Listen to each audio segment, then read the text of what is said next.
Welcome to the Q for Two, your podcast companion for learning all about your favorite theme park attractions. Whether listening at home or while waiting in the queue, we'll fill you in on all the information you need to get the most out of your ride experience. I'm your host, Ryan, and joining me as always is the monstrous Matthew. Today, we're talking about the history and hidden secrets behind Monster Mansion at Six Flags Over Georgia. Matthew, how are you today? I'm feeling monstrously hungry. Then you should have eaten before we started recording. That was a lie. I've already eaten dinner. No, I'm doing fantastic. I'm really excited to talk about this ride. We teased it last episode, and it's one of my favorites. It's just a dumb little family ride that I absolutely adore, and I'm excited to learn more about it. It's a dumb little family ride that is one of a kind. It is unique. There's not another ride like it out there. And it has a history of being other attractions that were also one-of-a-kind attractions. So it's got kind of a weird, unique, interesting history in terms of the attraction as it is, the attraction that it was, the crew that worked to build it, and I'm very excited to get into the details and talk about the history of this one-of-a-kind attraction with you, Matthew. All right, you got me on the edge of my seat. Let's get started. Well, let's just jump right into the history. So our history for this attraction is going to begin much before it was Monster Mansion. In fact, we are going to start our story before the park Six Flags Over Georgia even came to be. A little prelude to our story is going to begin with the opening of the first Six Flags park, Six Flags Over Texas, in Arlington, Texas, opening on August 5th, 1961. Amidst the different thrill rides and other opening day attractions for this unique park, there was a kid-friendly boat ride called Spelunker's Cave that opened a few seasons after the park's opening in 1964, just 3 short seasons after open. This ride featured a number of strange, elfish, alien-looking beings known as spelunkers that were very, very simple statuettes and animatronics that ended up being a huge hit among park attendees. So this was kind of a very simple, dark boat ride attraction outside of a Disney park that got a little local following and was pretty unique for Six Flags Over Texas on opening. Six Flags has expanded immensely from the opening of their first park. And when they were first looking at expanding the brand to a second park, the site was picked for Austell, Georgia, outside of Atlanta, for Six Flags Over Georgia being the second Six Flags park to open on June 16, 1967. Now, when they were building this park and trying to recapture the magic of Six Flags Over Texas, an essential component was they wanted to include a similar family-friendly boat ride at this park, and began looking for an appropriate theming for such an attraction. Spelunking and caves and these weird little creatures, they didn't have anything to do with Georgia's history, and so they wanted to make an attraction that was similar, but incorporate it and make it special for the Georgia park. Now, when thinking about picking a theme that would work for this attraction, they wanted to theme it to one of the themed locations within the park. The original sections of both of these Six Flags parks, in Texas and in Georgia, were themed around the nations that had controlled each home state of the two parks throughout their histories, thus the name Six Flags. Now, Matthew, we're going to put you on the spot. When you're thinking about Six Flags Over Georgia, can you name all 6 flags that flew over Georgia? I'm going to guess the U.S. That's 1. I'm going to guess England. England, that's 2. Okay. I'm going to guess France. That's 3. Spain. That's 4. Portugal. All right. And then the last one would be Georgia. So Georgia is one of them. Okay. So I'm missing 1. You're missing a big 6th outlier, and I'll give you a hint. This is the controversial flag that definitely no longer flies in the Six Flags parks. Oh, don't tell me they flew the Confederate flag. It was indeed the Confederate flag. Oh my gosh. And so, nowadays there's, big groan, oh gosh, there's a Confederate flag flying over the park. And of course, later in the park's history, they remedied that. There is no longer a Confederate flag flying in any of the Six Flags parks. That being said, that unfortunate flag to fly over Georgia did include a theming for one section of the park that was themed to the Confederacy. And this would actually be the section of the park chosen to house the new boat dark ride. So not only is it unfortunate that that flag was flying, that they chose to theme an entire land in the theme park to the Confederacy, that of course nowadays that is not the case anymore, and we can get into a little bit more of the history of the theming there, but yeah, that's where we're starting our story. Here we go. Let's go. To zone in a little bit more to the theming of the first attraction, this boat ride attraction that existed on the spot of what would later become Monster Mansion, we need to understand the inspiration for the ride by taking a little trip through some relevant Georgia history. The first ride that would exist on park opening, the first boat ride there, would be called Tales from the Okefenokee. And when I say that name, Matthew, that should trigger a little light bulb above your head. Have we talked about that attraction before on Q for Two? Splash Mountain with Tom Hanks. Splash Mountain. It's been so long. Yep, this was in our Splash Mountain episode. I kind of gave a little teaser at the end that this was an attraction I wanted to bring up and kind of seed in everybody's heads, because Tales from the Okefenokee and Splash Mountain actually share the same original intellectual property that the rides are based on. So Tales from the Okefenokee was based on the Uncle Remus stories of a Joel Chandler Harris. These were a series of African folklore stories taken from several slaves on the plantation of Joseph Addison Turner, kind of a mentor to Joel Harris in the late 1980s. So after his death, Joel Chandler Harris has been accused of appropriation of African culture, and his role in what some had deemed as preserving the folklore has been very controversial, to say the least. There are multiple aspects of his writing as well that incorporate very racist stereotypes that are now recognized as not being historically accurate, and really just exactly what I said, racist stereotypes. Despite all of these flaws in him essentially taking these tales and appropriating African culture, the tales that he recorded and modified did gain a lot of popularity over the years throughout Georgia and even through the United States, eventually catching the eye of a young Walt Disney that gets us to the point in Splash Mountain where they end up using that intellectual property as a source for that ride. Matthew, were these stories that outside of these attractions, had you ever heard of like the history of where they came from and kind of that background before? No, I actually hadn't. And again, we talked about this a little bit on now that you're bringing it up, now that I remember, when we talked about the Splash Mountain, is that, I had never seen Song of the South.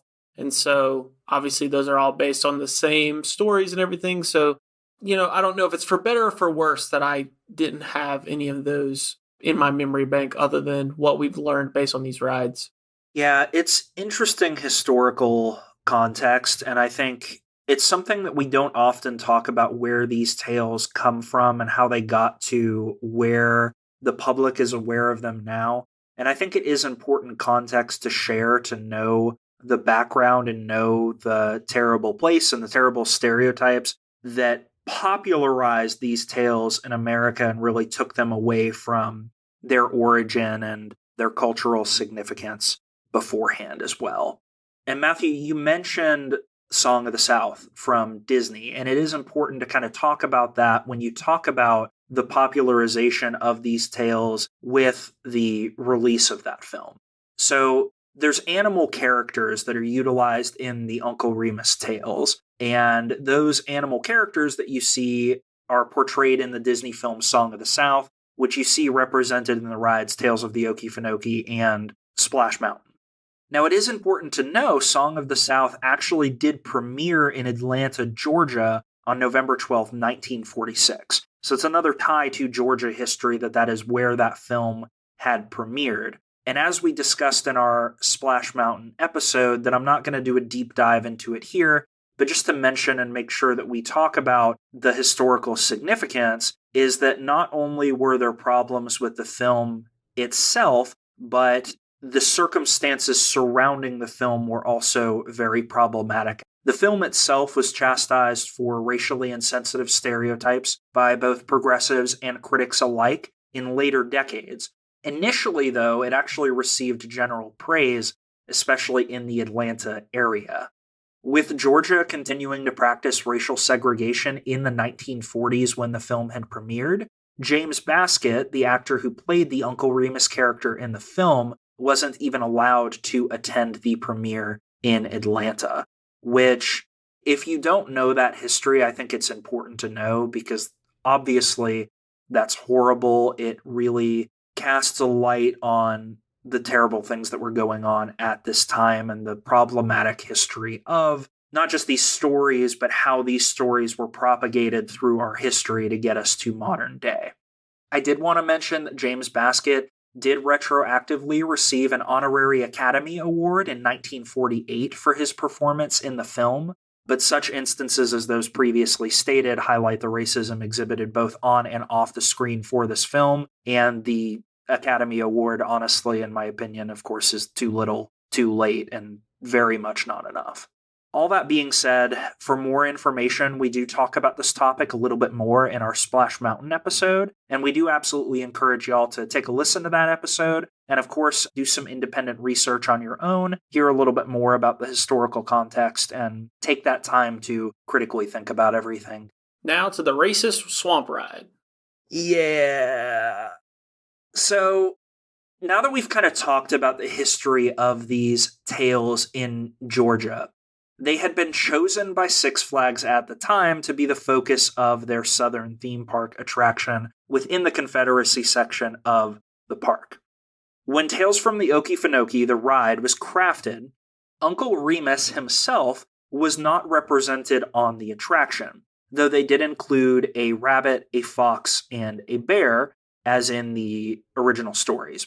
Some actually speculate that Six Flags may have not actually had the official rights to these characters. They weren't named, like what you see in Splash Mountain, Brer Rabbit, Brer Fox, Brer Bear. They were instead Mr. Rabbit, Mr. Fox, Mr. Bear, and they didn't have a lot of the specific context of the source material. So it's kind of speculated that Six Flags may have just gotten as close as they could without infringing on the copyright for those tales. That feels like the most Six Flags thing that they could do. It is quite a Six Flags move. You got to use the intellectual property when you have it, as we keep saying. But I guess if you don't have the intellectual property, you got to do what you can and make do. So the ride, Tales from the Okefenokee, was an opening day attraction at the park, utilizing these characters decades before the same characters would be used in the Disney parks in 1989. The characters on the ride were represented as relatively simple figures with very simple animation loops as animatronics. Now, when we talk about the opening day attraction, Tales from the Okefenokee, in its first operating season, little is actually known about the attraction as it was completely redesigned for the 1968 season the following year. What I was able to find, we do know that the ride initially did not receive the same critical acclaim and popularity as Spelunker's Cave in Six Flags Over Texas. While the music for the ride was generally praised, the attraction had pretty small figures in a relatively large, expansive show building with show scenes, and kind of that combination together just made the whole thing seem generally unimpressive. And we do have some video footage out there that y'all can look up of a little bit of info of that opening ride. The figures are very small. It's not your classic animatronic dark ride, I will say that. Got it. So, after opening season, to revamp this ride, Six Flags partnered with two rising puppeteers, Sid and Marty Croft, as the duo had already had multiple puppet theaters in both Six Flags parks. In the redesign, they took the characters in this ride, they designed larger, more colorful characters with more animated facial expressions, And they also recorded new voiceover tracks, sound effects, and musical numbers while redesigning their show scenes. In addition to Mr. Rabbit, Mr. Fox, and Mr. Bear, as we discussed earlier, the attraction also included a Mrs. Rabbit, several rabbit children, some crows, a wide variety of singing carrots and singing watermelons, in addition to other animals, such as a turtle, a raccoon, frogs, and owls. So they had a menagerie of different characters and singing vegetables and fruit. I'm trying to wrap my brain around it because it's already bad enough you got singing animals. And the animals, they eat veggies. And so then for the vegetables to be looking at you, full on singing, that's next level creepy right there. Yeah, so all the descriptions I just gave would make you think, this is a very fun, colorful ride. Man, I think it's pretty creepy. You look at some of the faces of these rabbits and these singing carrots and everything. They're pretty creepy. With the caveat, the singing watermelons are actually kind of adorable. You should look them up. They don't strike fear into my heart. They're cute little fruits.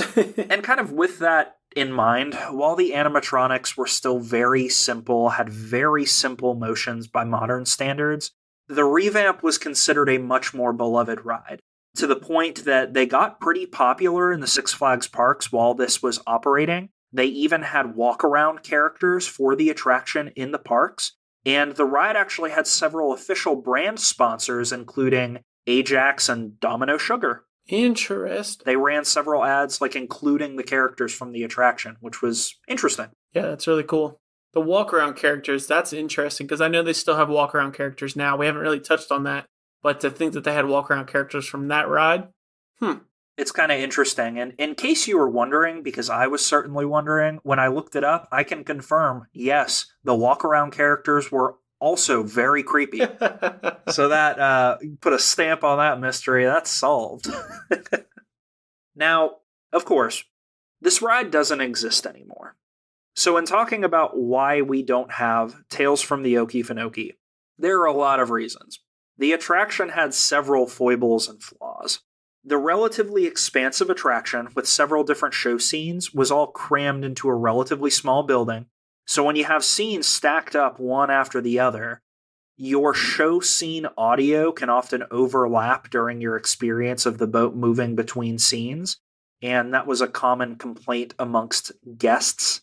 Since the ride was very slow moving, we've talked about this with some other attractions, including some attractions at Disney, but theft ended up becoming a pretty big problem. Since you have a very slow-moving boat in a dimly lit building, you would have guests hopping off the ride, stealing different things from the set, plates off of the rabbit's table, clothes right off of the animatronics. Ugh. Apparently, that became a pretty big problem. There's even part of the show scene where the rabbits have little marionettes of Mr. Fox and Mr. Bear, and somebody stole the Mr. Bear marionette at one point as well. Stinking hooligans. The other thing that was a big problem, so you're dealing with a show building with all of these characters with clothing and fur on the animatronics, in a building that gets really wet because it's a water boat ride. So a lot of the animatronics started to develop rotting, moldy fur in this damp environment, and they did go through some refurbishments of replacing some of the fur, but that was just a chronic issue with this attraction.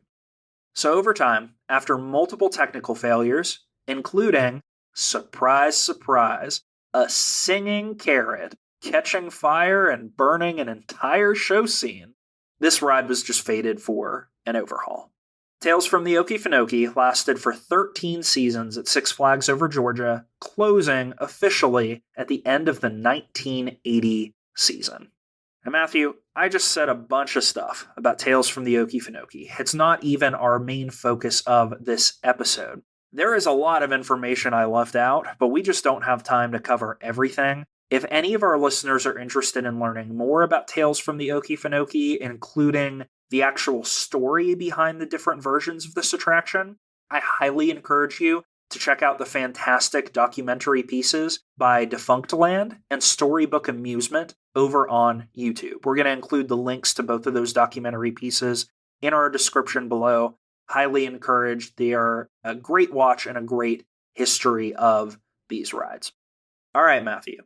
now that Tales from the Okefenokee is closed, I said this episode was going to be on Monster Mansion. So obviously, that's got to be what replaced Tales from the Okefenokee, right? Nope. It's got to be a haunted, moss-covered, creepy, mushroom-covered, singing carrots. They just converted it to a horror ride, right? They leaned really heavy into the singing carrots. It was all singing carrots. Just mold everywhere. So it kind of was Monster Mansion. Technically, the next attraction that this made way for is Monster Plantation. Oh, gosh. Which has some differences from Monster Mansion, but overall, roughly the same attraction. But we'll get into it. Once the decision was made to cut Tales from the Okefenokee in order to make way for a new boat ride attraction, they actually leveled the entire show building, leaving only the water track. Apparently, within the ride, there were a couple of murals for some of the show scenes that were reportedly given to a local theater company. There's also some reports saying that some team members may have taken some of the characters from the ride before they were destroyed or trashed, though I couldn't find any proof of that. So it is very possible that the only pieces of this attraction that are still out there in the world somewhere are the pieces that were stolen during the ride's operation, which I find intriguing. And I don't know that anybody's come forward with any artifacts from this attraction. Man. Pays to be a cheater, huh? I guess in this case, but I don't know. Maybe people just took them and nobody's coming forward with them now. There's no museums that I know of with any of this stuff, so they probably just got cast aside too. They didn't realize what they had and they threw it away. Some kids out there wearing Mr. Bear's jacket that his papa took from the ride. Can you imagine? Jeez. Oh. So, in developing a replacement ride, Six Flags Over Georgia production supervisor Dave Gengenbach, a former Disney project engineer for 13 years, decided to choose another former Walt Disney Imagineer, Gary Goddard, to design the ride. This would actually be the first attraction that Gary worked on after leaving Walt Disney Imagineering. A couple other notable things for Gary Goddard. He is responsible for the 2008 Glow in the Park parade across multiple different Six Flags parks. He also worked on a couple of projects for another theme park that I have been to before, Hershey's Chocolate World in Pennsylvania. Another local plug for him, he did some work for the local Georgia Aquarium, specifically a 3D show called Depot's Undersea 3D Wonder Show. That's no longer running. It closed in 2015. But that was active in Georgia, very close to Six Flags Over Georgia, for some time. He also reportedly worked on some Universal attractions, including Jurassic Park The Ride, but it was a little bit more difficult to find that source, so that's a little bit more shaky. So he's got some interesting history in Georgia and outside. But enough of tangents about Gary Goddard. Focusing in on this attraction, the idea for the story of this new attraction actually came from another former Walt Disney Imagineer, Al Bertino, who worked on the ride. Matthew, does the name Albertino ring a bell to you? Al Pacino is all I'm hearing every time you say that, so nope, nothing. What about focusing on the first name, Al? Do you know any Al in the Disney theme park? Big Al is an elephant. An elephant? Ow. Nope, you're stumping me. You said the name. He's not an elephant, though.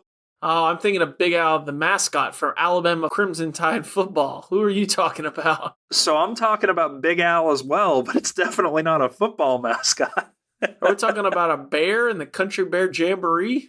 We are, Matthew. So Albertino, in addition to his work on Mr. Toad's Wild Ride and the Haunted Mansion, did some work on the Country Bear Jamboree, and he himself, the person, was the inspiration for the design of Big Al. That's so funny. Okay, that makes sense. So he was the one that came up with the idea for this ride. There's a famous quote from him that he was talking about how the idea came to him while playing with his granddaughter, who was pretending to be a monster, and then he said it hit him that if little kids know what monsters are, they could make a monster ride for the whole family to enjoy. Which doesn't really describe how he came up with the idea for it to be a monster picnic on a plantation, but Yeah, I don't know. Maybe he lived on a plantation. He had that Disney money. Who knows? Had all that former Disney Imagineer money. So that's where the original idea came from. As the team got started rolling on making this production, another former animator for Disney, Phil Mendez, was actually the one who designed all 107 monsters for the Monster Plantation attraction. The ride was manufactured by Aero Development Company. The animatronic figures from the designs of Phil Mendez were built by AVG Productions. The monsters themselves were built from fiberglass and latex covered in costumes and fur, and were programmed with a technology known as theatronics, with more than 700 feet of wire connecting the monsters to the main computer. They were powered pneumatically rather than hydraulically, which was a big advancement because with hydraulics, you run the risk of the hydraulic fluid getting on the fur and the clothing and staining the figures. So that was a big maintenance help in this attraction. The attraction cost about a total of $3 million to produce, and they built the entire attraction in 9 months. Goodness. 107 monsters in 9 months. Wild. So that includes not only the building, that includes all the animatronics and everything. That includes the building, the show scenes, the animatronics. Wow. Everything but the water track that you go through, which is wild. That's a crazy amount of time to build this attraction. And Phil Mendez was actually quoted when he stepped into the attraction for the first time and saw all of the animatronics moving and everything coming together. He said it felt like stepping into his own imagination, seeing all of his creations coming off the page and into real life. That just must be a unique feeling that not many people get to experience, having their fictional universe in their head come to life before their very eyes. Yeah, because obviously, everyone has those things in your head that when you finish a project on something like that and be able to look at it and it's exactly how you want it to be is crazy. But to have this entire world, number one, that's a crazy imagination he's got. But number two, that's so cool to be able to look back and it's exactly, or, it might not be exact, but for it to be pretty darn close to everything that you imagined it would be. That's really cool. For sure. And obviously, we're not going to be able to cover all 107 monsters on the podcast. We'll talk about a couple of the main highlights. But man, if you're looking at some of these monsters, talk about creativity. There are some weird monsters on this ride. It is also worth mentioning the catchy theme song for Monster Plantation was written by Dick Hamilton. And in the original version of the song, it was actually his daughter, son, niece, and wife that sang the final version of the song for the attraction. So everything came together. The new attraction opened as Monster Plantation for the 1981 season. The general story around the attraction was that a plantation was built in 1852 by a Colonel Beauregard Mad Dog Powell. After his death, the property was willed to his wife's second cousin, who was, quote, on the monster side of the family. Think about the implications of that. Who ended up opening the home to the monster community. Her granddaughter, Mizzy Scarlett, who we see in the ride, now maintains the property and opened up the property for the monster picnic for humans to come and enjoy as well. So Matthew, who do you have on the monster side of the family? Oh man, you're telling me I'm not on the monster side of the family? Come on now. That's right, you are the monster side of the family. Be realistic. So when this ride opened, it was generally very well received and quickly started to become kind of colloquially known as a rite of passage for locals in the South visiting the theme park scene. We talked about how this attraction was originally located in the Confederacy section of the park. We did indeed. As time marched on, some problematic aspects of the attraction were scrutinized more closely, including the plantation aspect of the title, which conjures up very specific imagery in a very specific section of history, as well as some straight-up references to the Confederate States of America in the ride.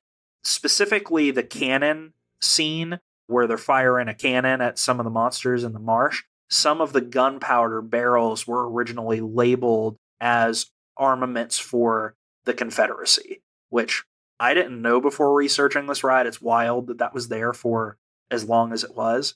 Obviously, the section of the park is no longer known as the Confederate area. Afterwards, it was previously known as Peachtree Square from 1980 to 2017. That was like a city park themed area, including Acrophobia, the Dahlonega Mine Train, and the now defunct Sky Buckets. But present day, after 2018, the location in the park is actually known as the Piedmont section, which is supposed to be themed after the Piedmont Park of Atlanta, which I just found out while researching this episode, because I've been to Piedmont Park, and I don't feel like I'm in Piedmont Park when I'm in that section of the park, but we'll give it to them, you know.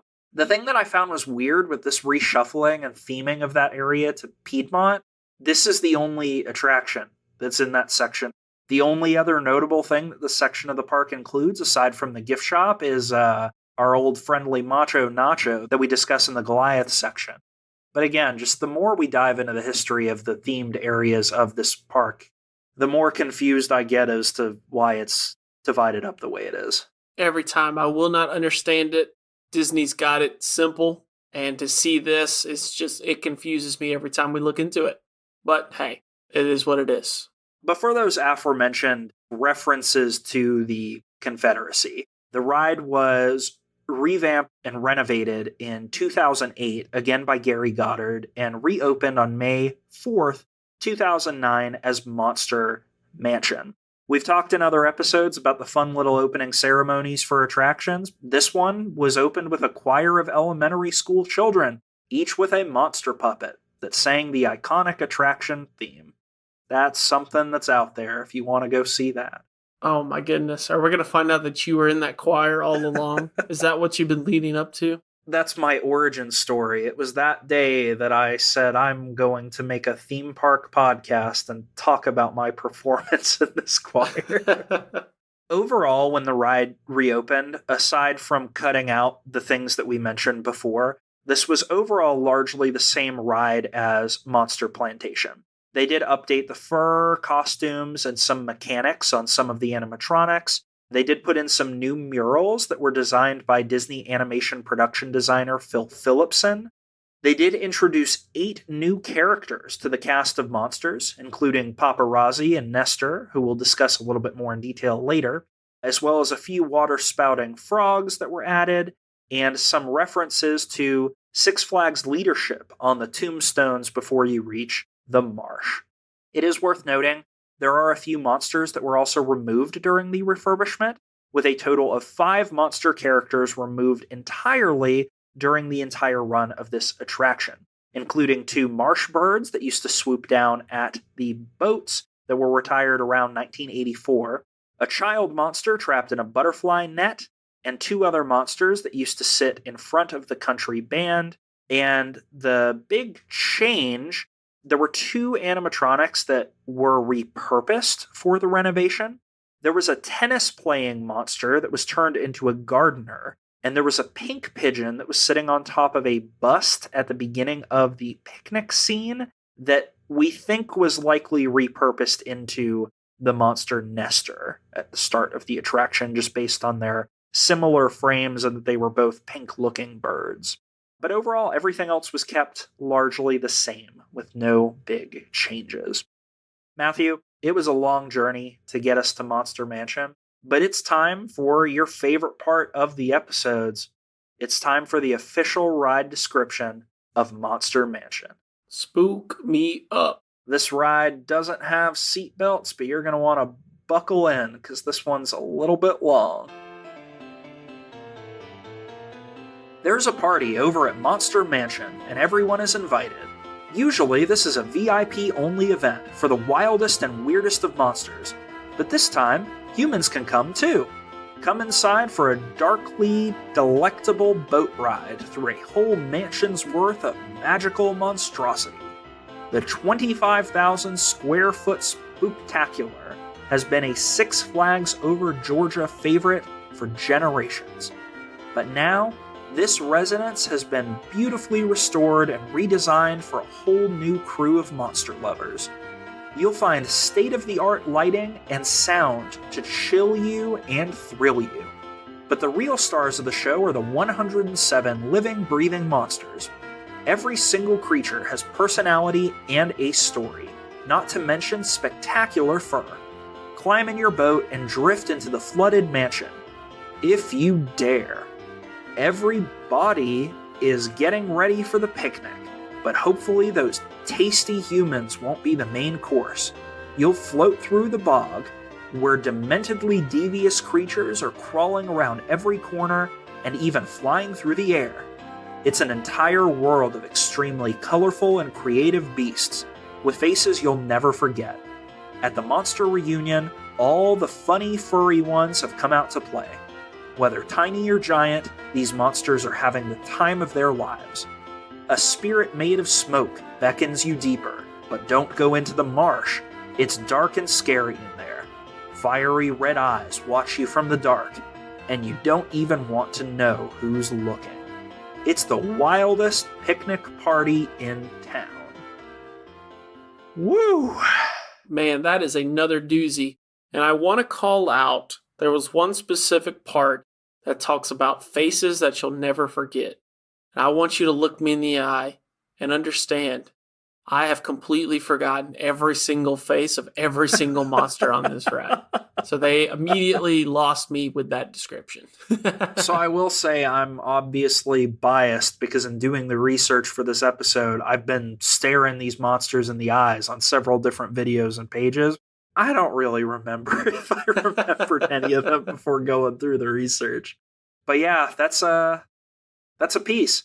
Matthew, there was one part of that I wanted to highlight and talk about for a minute. Smoke monster. Not the smoke monster. Darn. Did you notice how it talked about how the ride has been beautifully restored and redesigned for a whole new crew of monster lovers? Interesting. Hearing that description, you probably think, oh, well, that was the renovation from Monster Plantation to Monster Mansion. Right. I don't know about you. The last time I rode this ride was back in 2022. And it was looking a little bit rough. You can check out the videos on our YouTube channel. I did 2 videos during that season in the park. There's one where the lights even came on in the marsh. There were some audio issues and some of the animatronics looking a little bit rough. So with that being said, early in 2023, the year of this podcast that we're recording, Six Flags actually announced a major ongoing refurbishment and upgrade planned for the 2023 operating season. They announced changes including an updated opening show scene, new monster costumes, restored animatronics, interactive features, and enhanced lighting, audio, and special effects. They said the refurbishment would be performed primarily in-house, though national renowned mascot costume and puppet designer Doug Kincaid had been brought in to design and produce new costumes for the major monster characters. Doug actually being the man behind the famous Bud Light mascot Spuds McKenzie, as well as having some experience with Jim Henson Productions in 1990, training at Disney's Hollywood Studios in the early development aspects when they were talking about making an entire land themed to the Muppets. Yeah, that's really cool. And I'm glad that, it's nice when they bring in experts because it definitely helps out. I'm curious, and I don't know if you're going into it more, when they say, I believe you said interactive sections? So I can't find out what they meant by interactive. Okay. I think what they may be saying with that, when you go into the beginning of the attraction, some of the monsters that we mentioned earlier, Paparazzi and Nestor. So Paparazzi is a small green monster that serves as a photographer at the beginning of the attraction, and the camera is in the mouth of this large pink bird monster known as Nestor that were both added in the 2009 refurbishment. I think what they might be talking about with the interactive portion, so when you go into the ride, there's a big photo frame in the mansion itself that after you get your ride picture taken, it actually displays your ride picture in real time of you on the boat on the ride. Huh. I think that must be what they're talking about because I can't see any other indication of another, quote, interactive feature. Got it. Yeah, I didn't know if it was voice activated or something now. I didn't know what they were adding to it. Imagine just like saying a snide comment and one of the monsters turns to you and is like, I heard that. I'm watching you. You don't laugh at their jokes or anything. They make a little snide comment about tough crowd. Everyone's a critic. It's funny though, since we're talking about this, obviously we're pretty late into the park season, and there have been videos that have surfaced about changes to this attraction. There's a lot of changes made to the opening show scene. The entire interior of the mansion has been redesigned, new paint on the walls, different photos hung up. Paparazzi has a new costume. Mizzy Scarlet has an entire new costume. It's looking pretty sharp, and they've got a pretty good renovation going. So I think there are great changes on the horizon for this ride, and I'm looking forward to the opportunity to ride the revamped and refurbished Monster Mansion. Heck yeah, we'll have to get a chance to get down there and ride it before the new renovation becomes the old. Absolutely. For all of our listeners out there, if you get a chance to go to the park and you see some of the renovations after this 2023 renovation season, hit us up in our comments and let us know what your favorite change of the attraction is. We'd love to hear it, see if y'all are kind of looking at the nitty-gritty details of the attraction. Matthew, real quick, with talking about the nitty-gritty details, there are a couple of fun facts I want to talk about closing us out of this episode. I mentioned that we couldn't talk about all the monster characters on this podcast. Most of the monster characters of the 107 on this ride actually have names, although several are never mentioned in the ride, or interestingly enough, not even documented in the maintenance manual for the ride animatronics. Instead, the names were added, I think, retroactively and can be found on a variety of merchandise sold over the years, such as postcards and coloring books in the gift shop. I do want to just take a moment to highlight a couple of the main monsters that you're going to see in the attraction that are some of the most iconic faces. The first one, the Marshal in the attraction, aka Billy Bob Fritter, and his canine-like partner, Fritter Bitter, are the ones that welcome you to the attraction and warn you to stay out of the marsh. Billy Bob Fritter is also the character to appear most frequently in the attraction, with a total of 3 appearances, including he and Fritter blasting the monsters in the marsh with a cannon, now using ammunition that is totally not supplied by the Confederate States of America. Thank goodness. Good on you, Billy Bob. I'm glad you're getting your tons of gunpowder from a different supplier. Arguably the most iconic character in the attraction, Mizzy Scarlet, is the host of the picnic at the mansion, and she and her canine-like companion, Tatty 2, address guests at the beginning and end of the attraction. This animatronic is actually named after Scarlett O'Hara from the 1939 film Gone with the Wind. So if that little film reference went over your head before, now you know.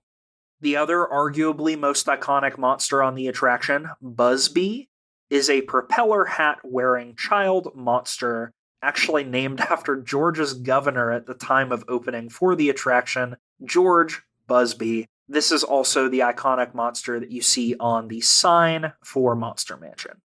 A couple other quick shout-outs I wanted to give. The band in the attraction is called the Lagoon Goon Band. Jazzy name. The Gengenbacher, a monster in the marsh, was named after the production supervisor, Dave Gengenbach, that we discussed earlier. Oh, that's funny. And the last tribute I wanted to mention, we talked about one monster being converted from a tennis player to a gardener monster. This is kind of a big, bulky monster that you see on your right, moving out of one of the first show scenes. This monster is actually meant to be a tribute to Big Al Bertino, who unfortunately passed away in 1996 prior to the refurbishment. So when they did the refurbishment, converting him to a gardener, they kind of made the monster a little bit more in his image, which I think is a cool tribute. And I think it's also cool that both A Monster in Monster Mansion and Big Al of the Country Bear Jamboree share the same inspiration for their design. Now, if you could ever get the chance to buy both animatronics and put them in the same place, man, what a museum. That would be pretty cool. For now, you're just going to have to stick with having that fun little Q for 2 fact that you can bring out at parties, ? Q for 2 is a big hit at parties. Maybe someday. The last two little facts I wanted to tell you about, Matthew, we've talked about awards on this season for Six Flags attractions. This attraction's peak was its ranking as 5th in the Amusement Today's Golden Ticket Awards for Best New Ride of 2009. So this did hit the board, but not number 1 for that year. And lastly, we've talked about the history of the ride. We talked about its predecessor, Tales from the Okefenokee. There is a reference to the original Tales of the Okefenokee ride that can be found in the attraction. As you're going through the first show scene in the mansion, there is a picture on the wall of a pink bunny and a blue bunny in a watermelon patch. This is Mr. Rabbit, Mrs. Rabbit, and those adorable singing watermelons from Tales from the Okefenokee.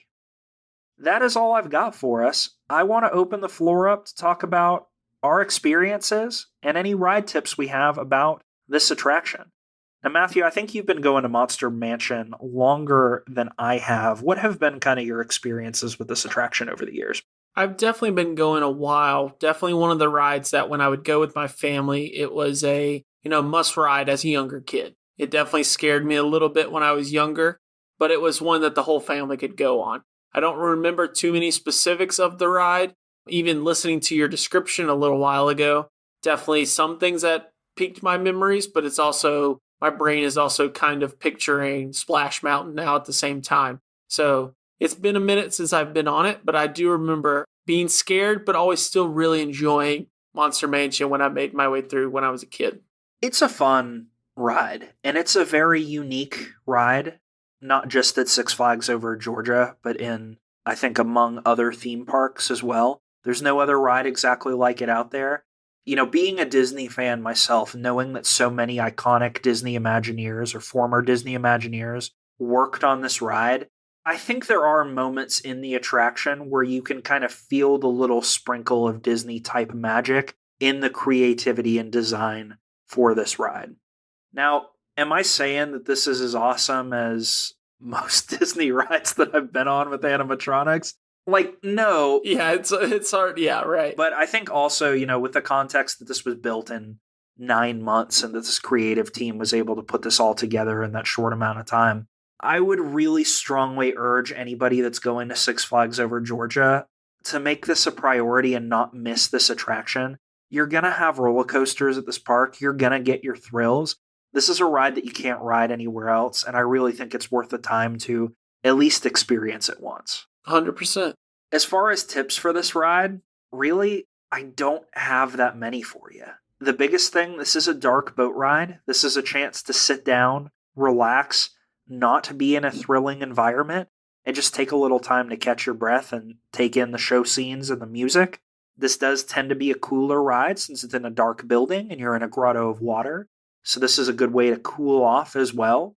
In recent times I've been to the park, the queue for this attraction has been at most a 5-minute wait. I know that kind of in peak times of operating season, Matthew, I think we've waited as long as 20 or 30 minutes in a line for this ride before. But generally, a lot of times you can walk right on and even ride the ride a couple times. My biggest tip for you, if you can, try to get in a boat by yourselves or with people that don't look like they're going to be rambunctious. You can actually tell in one of our ride videos that's up on the channel, Amanda and I got in the front part of this boat, and we had a couple of teenagers that got in the back part of this boat, and they were screaming the entire time. Gotta love it. We also got on the attraction earlier in the season, and there was some dude that kept touching our heads from the back seat. So, if you can, I would get in a boat by yourself or just with your crew. That's on you. You only brought one person. You got to always roll at least 4 people deep when you're going to a theme park. Dude, I got to be rolling like Little Yachty. Bring my whole crew to Six Flags, have a good old time. Comes back. He always comes back. Always.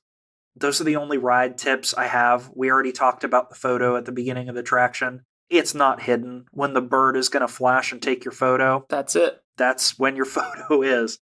Matthew, are there any other ride tips that you can think of for this attraction? Nope, I think you nailed it. I know older days, the line could be pretty long. I definitely think it's gotten shorter as other rides have popped up, but I agree with you 100%. It's definitely a ride that if you're new to the park, that you should at least ride once. It's definitely not one that you have to ride every time, but it's definitely one you should ride at least once to get that experience, and is the perfect way to cool off on a hot southern Georgia day. That queue went faster than expected. We hope you enjoyed the episode and learned something new about this wonderful ride. As always, we'd love to hear your experiences with the attraction or any fun facts that you have. Feel free to join our Discord server and join the conversation, or shout at us on Twitter or Instagram at Q4 2. That's QUE_FOR_TWO. You can also drop a comment on our YouTube channel. All those links can be found in the episode description below. Now, go catch that ride, and we'll see you in the next Q4 2. You're invited to a picnic. Monster picnic, but humans are allowed today.